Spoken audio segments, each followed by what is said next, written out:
من الشیطان الرجیم بسم اللہ الرحمن الرحیم۔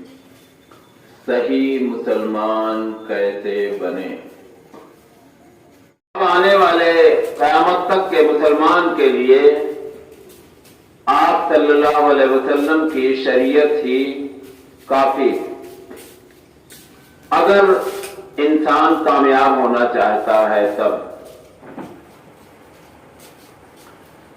آپ پیغمبر ہونے کے ساتھ ساتھ بشر تھے، انسان تھے۔ آپ کے بھی والدین، آپ کا بھی پورا خاندان ہے، لیکن اس کا مطلب یہ نہیں کہ وہ عام انسانوں جیسے تھے، قطعی نہیں۔ مقام و مرتبہ میں، بلندی میں، اعزاز میں وہ سارے پیغمبروں کے بھی سردار تھے۔ عام انسانوں کی تو بات ہی چھوڑ دیجیے۔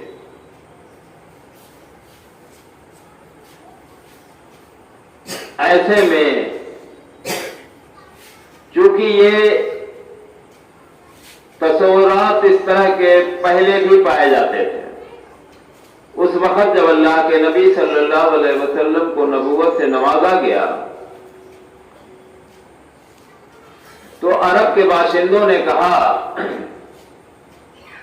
کہ ہمارے ہی بیچ پیدا ہوئے ہیں، ہمارے ہی ساتھ اٹھے بیٹھتے ہیں، ہمارے ساتھ کھاتے پیتے ہیں، ہماری طرح بازار جاتے ہیں، ہماری طرح اور بھی ہنستے ہیں، ہماری طرح دو ہاتھ، دو پیر، منہ، دو آنکھ، ساری چیزیں ہیں،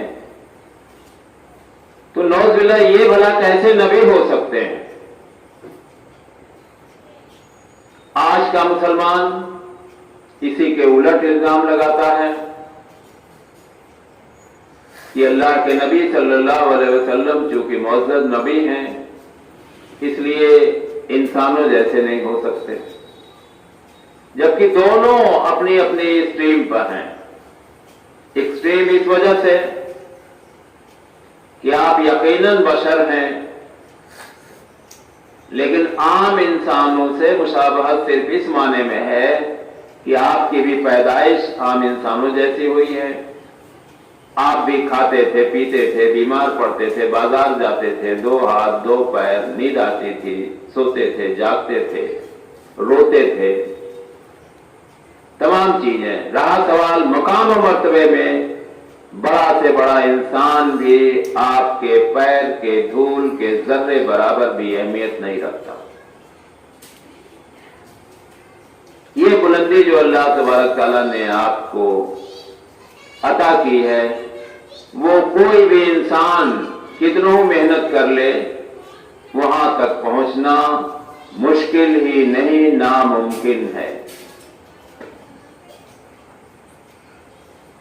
باوجود اس کے اللہ کے نبی صلی اللہ علیہ وسلم کی حالت یہ تھی کہ 24 گھنٹہ اللہ تبارک تعالیٰ کی حمد و ثنا میں ہی بیتتا تھا ان کا وقت، ہمیشہ لرزتے رہتے تھے، ہمیشہ ڈرتے رہتے تھے، ہمیشہ اللہ تبارک تعالیٰ کی پناہ مانگا کرتے تھے۔ اور حیرت ہوتی ہے یہ کہتے ہوئے کہ اتنا صاف ستھرا لیسن دینے کے باوجود آج کا مسلمان اللہ کے نبی صلی اللہ علیہ وسلم سے پناہ مانگتا اور یہ سمجھتا ہے کہ اس سے ہم اللہ کے نبی صلی اللہ علیہ وسلم کا قرب حاصل کر لیں گے۔ نبی صلی اللہ علیہ وسلم کو وہی عبادتیں پسند ہیں، وہی چیزیں پسند ہیں، وہی طریقہ پسند ہے جو اللہ تبارک تعالیٰ کو پسند ہے۔ نبی صلی اللہ علیہ وسلم تو انہی چیزوں کو مٹانے ہی آئے تھے، اور توحید تو سارے نبیوں کا پہلا لیسن تھا، اور اللہ کے نبی صلی اللہ علیہ وسلم نے توحید کے لیے تو تمام ایسی رسمیں جو پرانی تھیں جس میں ذرہ برابر اگر شرک کی گنجائش تھی تو اس کو بھی ختم کر دیا اپنے دور سے۔ مثلاً تعظیمی سجدہ پہلے جائز تھا، لوگ تعظیماً سجدہ کرتے تھے اپنے بڑوں کا، اللہ کے نبی صلی اللہ علیہ وسلم نے اسے بھی ختم کر دیا کہ قطعی نہیں ہے۔ کے سامنے بندوں کو جھکنا نہیں ہے۔ اپنے جب لوگوں کے بیچ میں بیٹھتے تھے تو اس طرح سے نہیں بیٹھتے تھے کہ آپ بلند جگہ پر بیٹھیں، آپ سبھی لوگوں کے بیچ میں بیٹھتے تھے۔ حالات یہاں تک تھے کہ اگر کوئی اجنبی شخص آپ کی محفل میں شامل ہونے آتا تھا تو اس شخص کو دریافت کرنا پڑتا تھا کہ نبی صلی اللہ علیہ وسلم کی ذات مبارک ہے کون۔ کبھی بھی اپنے دل میں ذرہ برابر یہ خیال نہیں آنے دیا کہ میں لوگوں سے افضل ہوں۔ اور عام انسانوں کو چاہیے کہ اللہ کے نبی صلی اللہ علیہ وسلم کی ان پیاری پیاری باتوں کو، ان پیاری پیاری نصیحتوں کو اپنے دلوں میں، اپنے دل و دماغ میں بیٹھائیں، اور ہم لاکھ کوششیں کر لیں لیکن آپ کی ساری چیزیں تو ہم ذرہ برابر بھی شامل نہیں ہو سکتے۔ بہرحال ہمارا فرض ہے، ہر مسلمان کا فرض ہے کہ کوشش تو کریں۔ اجر دینے والے اللہ تبارک تعالیٰ کی ذات ہے، اور نبی صلی اللہ علیہ وسلم سے کیا بہتر نمونہ ہمارے لیے اور دوسرا کوئی ہو سکتا ہے۔ حضرت عائشہ رضی اللہ عنہا کہا کرتی تھی اللہ کے نبی صلی اللہ علیہ وسلم آپ کی ساری اگلی پچھلی گناہیں اللہ تبارک تعالیٰ نے معاف کر دیا ہے، باوجود اس کے آپ راتوں میں اٹھتے ہیں، عبادت کرتے ہیں، پیر میں ورم آ جاتا ہے، سوجن آ جاتی ہے۔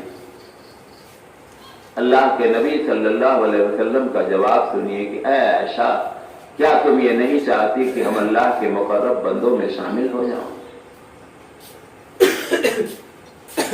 اتنی تڑپ، اتنی پریشانی، اتنی کوشش اللہ کا قرب حاصل کرنے کے لیے کہ موت سے قبل، دنیا میں رخصتی سے قبل صلات صلات صلات، جب تک گھسیٹ کے چلنے کی طاقت و قوت آپ کے پاؤں مبارک میں تھی، آپ دو صحابہ کرام کے کندھوں پر اپنا ہاتھ رکھ کر مسجد تک تشریف لے گئے۔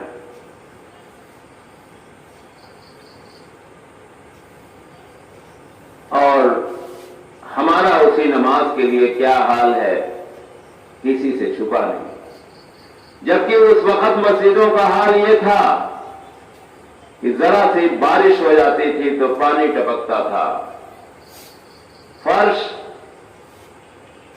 مٹی کا تھا، سجدہ پڑھنے پر ماتھے پر مٹی لگ جاتی تھی۔ اور آج ہماری مسجدیں سنگ مرمر کا فرش ہے، اے سی لگی ہوئی ہے، پنکھا لگا ہوا ہے، لائٹ لگی ہوئی ہے، گدے بچھے ہوئے ہیں، ایک سیکنڈ کے لیے لائٹ گئی فوراً اس کا آپشن ہے انورٹر چالو ہو گیا، باوجود اس کے ہمارے پاس 5 منٹ کا وقت نہیں ہے کہ ہم مسجد تک تشریف لائیں۔ ہاں، دعویٰ ہمارا ہے کہ ہم اللہ کے نبی صلی اللہ علیہ وسلم کے لیے جان دے سکتے ہیں۔ یقیناً محبت میں کوئی شک و شبہ کی گنجائش نہیں، لیکن محبت کے جو تقاضے ہوتے ہیں ان سے ہم کتنا دور ہیں یہ بھی کسی سے چھپا ہوا نہیں۔ اللہ تبارک تعالیٰ سے دعا ہے کہ اللہ تبارک تعالیٰ ہمیں نبی صلی اللہ علیہ وسلم کے بتائے ہوئے قاعدے اور قانون پر چلنے کی توفیق عطا فرمائے، جس سے ہم صحیح مسلمان بن سکیں۔ السلام علیکم ورحمۃ اللہ وبرکاتہ۔